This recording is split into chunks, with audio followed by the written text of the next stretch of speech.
готовы. Всем привет, с вами Маша.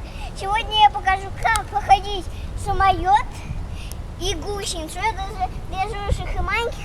Так, давайте уже поедем.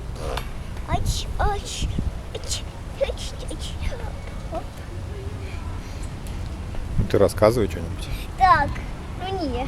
Пап, там не выдаю. И вот мы вошли в самолет.